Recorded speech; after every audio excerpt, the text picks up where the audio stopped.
Well, is the Bronx burning yet? Yankees all-star closer Aroldis Chapman tests positive for coronavirus. We're going to go into this article, breaking it down, and maybe talk about the larger issue at hand for baseball as a whole, just 12 days out from the start of the season. But if you could, like this video, share it on social media, subscribe to this channel, and hit that notification bell to make sure you get these daily sports updates.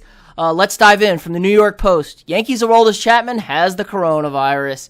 Yankees star closer Aroldis Chapman tested positive for the coronavirus and will be out for the foreseeable future, manager Aaron Boone said Saturday. Chapman, 32, has mild symptoms, Boone added, but overall is doing well. In accordance with MLB protocol, Chapman won't be allowed to rejoin the team until he has 2 consecutive negative tests, is free of fever for at least 72 hours, and is cleared by a doctor. DJ LeMahieu and Luis Cessa previously tested positive and have been isolating outside of the Bronx, where the Spring Training 2.0 is taking place. Boone said as of Saturday there were no other positive tests in addition to Chapman. Zach Britton is a candidate to replace Chapman as the closer if he is unavailable when the regular season is scheduled to start July 23rd in Washington. You know, this is a blow for the Yankees. They're the World Series favorites. I mean, Chapman's the best closer in baseball, I think it's safe to say. I mean, he's had a couple, he did blow that game against Houston last year, but they were cheating, so not really against him. He's been the most consistent closer for the longest time in baseball. And the Yankees are World Series favorites, them and the Dodgers, so this could be a big blow. But there's a larger issue at hand here with baseball. We're 12 days out from the start of the season, and we've had a lot of positives. Let's break this down from NPR. Major League Baseball says 28 out of the league's 30 teams have had a staff member or player test positive. 71 players, 12 staff members have tested positive. Some 58 players and 8 staff members tested positive on the second round of testing. That's about 1.8% and more than 3,700 tests taken. So that's a high risk. That's a decent number. That's higher than the larger population percentage from everything we know right now.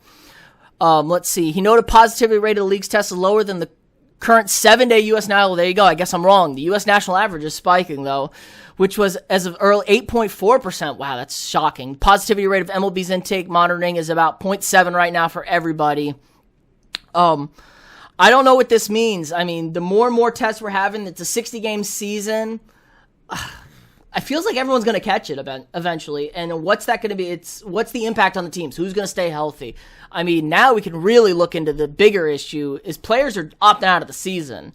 Giant star catcher Buster Posey and young White Sox fireball Michael Kokep both decided not to play this season. That made 12 players who've made the choice amid the COVID-19 pandemic.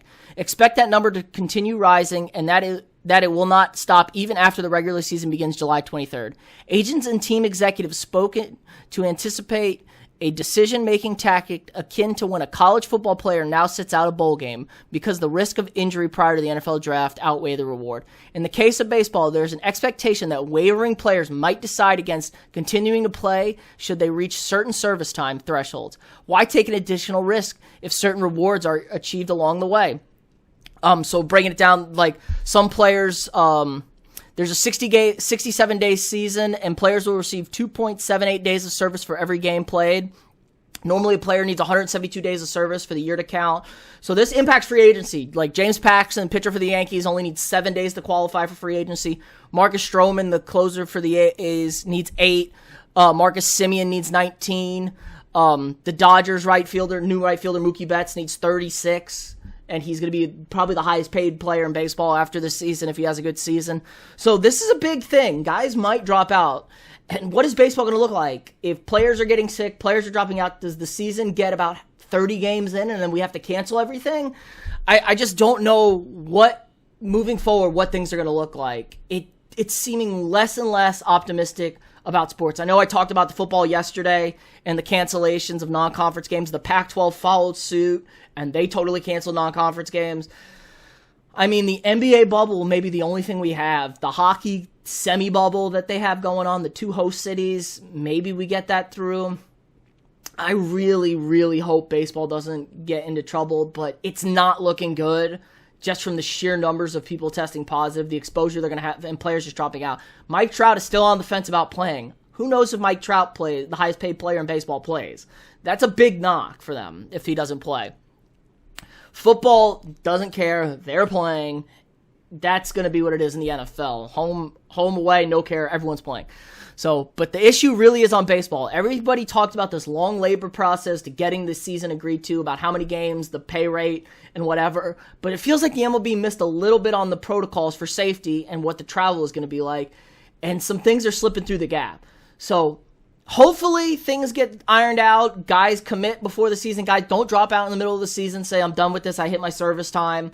And guys are playing because they love to play, but guys are also weighing their health. And like I say, sometimes people just play sports because they're good at it, and other people play it because they love it. So those will separate. I want guys that love to play the game. Everyone, I'm sure, wants that on the team, but not everybody's like that. Some guys just do it because they're good and they make money doing it. It is your job. You should be there.